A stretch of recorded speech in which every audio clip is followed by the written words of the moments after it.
Assalamualaikum warahmatullahi wabarakatuh. Yang terhormat, penanggung jawab mata kuliah Surveillance, yang kami hormati seluruh dosen mata kuliah Surveillance, serta yang kami hormati seluruh audiens. Pada kesempatan kali ini, kami dari kelompok 8 akan menjelaskan tentang penyakit osteoporosis, mulai dari penjelasan, pengamatan, pengumpulan, analisis kasus, serta diseminasi hasil kegiatan. Anggota kelompok 8 terdiri dari Muhammad Hebni Kamali Al-Ghifari, Ceja Trisulistia, Aninditya Prahesti, Nur Syifa, Mutiara Citra Amanda, dan Dina Hairina. Surveillance dapat diartikan sebagai suatu proses pengumpulan, analisis, interpretasi, dan penyebaran data kesehatan yang dilakukan secara sistematis dan terus-menerus. Tujuannya adalah untuk mendukung pengambilan keputusan dalam pencegahan dan pengendalian penyakit di masyarakat. Melalui surveillance, kita bisa mengetahui tren dan pola penyakit, mendeteksi kejadian luar biasa secara dini, serta menilai efektivitas program kesehatan yang sudah berjalan. Adapun beberapa komponen penting dalam sistem surveillance, yaitu pengumpulan data, kemudian analisis dan interpretasi, diseminasi informasi, serta tindakan tindak lanjut berdasarkan hasil tersebut. Dengan kata lain, surveillance bukan hanya sekadar mengumpulkan data, tetapi juga bagaimana data tersebut digunakan untuk mengambil keputusan dan melakukan tindakan nyata di lapangan.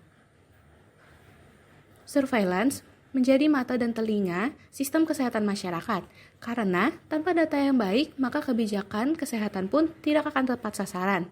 Oleh karena itu, peran surveillance sangat penting untuk menjaga kesehatan masyarakat dan mencegah terjadinya wabah, baik secara penyakit menular maupun tidak menular. Pengertian dan gambaran umum osteoporosis.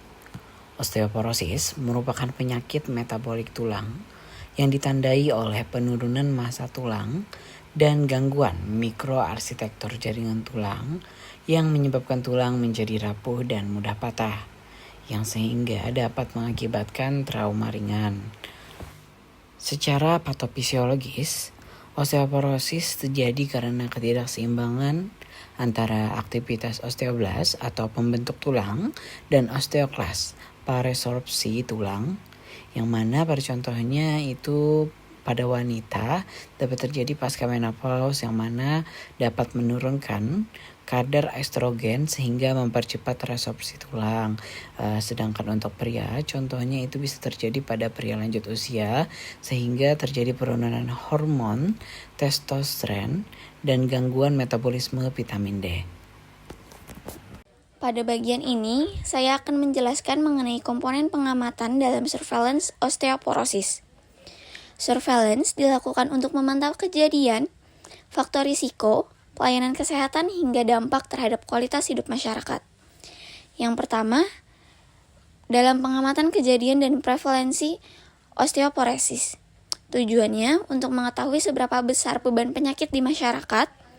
Data yang dikumpulkan meliputi prevalensi osteoporosis dan osteopenia berdasarkan pemeriksaan BMD atau bone mineral density.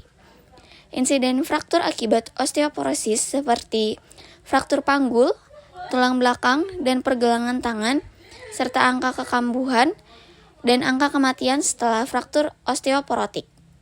Informasi ini penting untuk melihat tren dan menentukan prioritas intervensi. Yang kedua, mengamati faktor risiko individu yang dapat meningkatkan kemungkinan seseorang mengalami osteoporosis. Faktor-faktor tersebut antara lain usia lanjut, terutama wanita pasca menopause, gangguan hormonal seperti menopause dini dan hipogonadisme, kebiasaan hidup tidak sehat seperti merokok, konsumsi alkohol dan kafein yang berlebih, serta rendahnya asupan kalsium dan vitamin D. Kurangnya aktivitas fisik, penggunaan obat-obatan tertentu seperti glukokotikoid jangka panjang, riwayat keluarga osteoporosis, dan indeks massa tubuh rendah juga menjadi perhatian utama. Yang ketiga, menilai pelayanan kesehatan dan tindakan medis yang berkaitan dengan osteoporosis. Ini meliputi cakupan pemeriksaan BMD, persentase pasien yang mendapatkan pengobatan, serta tingkat kepatuhan terhadap terapi seperti bisphosphonate, dan denosumab. Kita juga melihat sistem rujukan dan tindak lanjut setelah fraktur, dan memastikan ketersediaan suplemen kalsium serta vitamin D di fasilitas kesehatan. Yang keempat, dampak osteoporosis terhadap kualitas hidup. Surveillance mencakup pengamatan keterbatasan aktivitas fisik, disabilitas setelah fraktur, penurunan kemandirian dalam aktivitas sehari-hari, serta beban ekonomi yang ditanggung oleh pasien dan keluarga. Selain itu, kualitas hidup yang terkait dengan kesehatan atau health-related quality of life juga menjadi indikator penting. Yang kelima, memperhatikan lingkungan dan faktor pencegahan. Aspek yang diamati meliputi paparan sinar matahari sebagai sumber vitamin D, ketersediaan pangan yang kaya kalsium dan vitamin D di masyarakat, serta adanya program edukasi tentang kesehatan tulang. Selain itu, kondisi rumah yang aman untuk lansia seperti lantai tidak licin dan penerangan yang baik juga menjadi bagian dari upaya pencegahan osteoporosis dan risiko jatuh. Yang terakhir, indikator program surveillance untuk menilai keberhasilan upaya pengendalian osteoporosis. Beberapa indikator yang digunakan antara lain persentase wanita usia 50 tahun ke atas yang pernah diperiksa BMD, angka kejadian fraktur panggul per 100.000 penduduk, tingkat penggunaan terapi osteoporosis pada pasien yang memenuhi kriteria, penurunan angka fraktur berulang setiap tahun, dan tingkat kepatuhan pengobatan lebih dari 80% selama 12 bulan. Indikator ini membantu menilai efektivitas program dan menentukan langkah perbaikan selanjutnya. Dengan pemantauan yang terstruktur dan berkelanjutan melalui surveillance osteoporosis, kita dapat mengetahui beban penyakit secara akurat, mengidentifikasi faktor risiko yang dapat dimodifikasi, dan merancang strategi pencegahan yang lebih efektif bagi masyarakat. Selanjutnya, pengumpulan terkait penyakit osteoporosis. Pengumpulan data merupakan tahap penting dalam surveillance dan penelitian epidemiologi osteoporosis untuk memperoleh informasi yang akurat mengenai prevalensi, faktor risiko, tingkat kesadaran, serta pola pengobatan masyarakat. Data tersebut menjadi dasar kebijakan pencegahan dan pengendalian, terutama bagi kelompok rentan seperti wanita, pasca menopause, dan lansia. Metode pengumpulan mencakup observasi, wawancara, kuesioner, serta pemeriksaan densitas tulang menggunakan DXA atau Questionnaire FRAX atau Fracture Risk Assessment Tools. Di layanan kesehatan, data dikumpulkan melalui informasi demografi, gaya hidup, dan riwayat medis. Karena alat DXA masih terbatas, FRAX tanpa BMD sering digunakan di fasilitas primer untuk menilai risiko osteoporosis secara populasi. Validitas data dijaga melalui pelatihan enumerator dan penggunaan aplikasi digital untuk entry data agar hasil lebih akurat dan efisien. Keterlibatan masyarakat juga berpengaruh terhadap kualitas data. Pendekatan komunikatif dan jaminan kerahasiaan terbukti meningkatkan partisipasi dalam screening osteoporosis. Selain itu, pengumpulan data gizi seperti asupan protein dan vitamin D penting dilakukan karena berhubungan erat dengan kesehatan tulang. Pendekatan komunitas seperti deteksi dini di posyandu lansia efektif menjangkau kelompok berisiko tinggi dan meningkatkan kesadaran masyarakat tentang pentingnya menjaga kesehatan tulang. Dengan demikian, pengumpulan data osteoporosis yang sistematis dan berkelanjutan berperan strategis dalam memperkuat kebijakan dan intervensi pencegahan osteoporosis di Indonesia. Analisis kasus merupakan suatu proses sistematis untuk mengkaji dan memahami secara mendalam sebuah peristiwa, masalah, atau kondisi tertentu dengan tujuan menemukan penyebab utama, dampak yang ditimbulkan, serta solusi atau tindakan yang tepat untuk mengatasinya. Melalui analisis kasus, seseorang dapat mengambil keputusan yang lebih rasional dan berbasis bukti. Karena proses ini melibatkan pengumpulan data, interpretasi, serta evaluasi terhadap berbagai faktor yang mempengaruhi situasi yang sedang dikaji. Dalam konteks penyakit, analisis kasus osteoporosis berperan penting untuk memahami bagaimana kondisi penurunan massa tulang dapat terjadi pada individu maupun kelompok masyarakat. Tujuan utama dari analisis tersebut adalah untuk merumuskan langkah-langkah pencegahan dan penanganan yang tepat guna menurunkan angka kejadian dan dampak penyakit osteoporosis di masyarakat. Identifikasi kasus osteoporosis umumnya dilakukan melalui pemeriksaan densitas tulang menggunakan alat DEXA scan yang dapat menunjukkan tingkat kepadatan mineral tulang seseorang.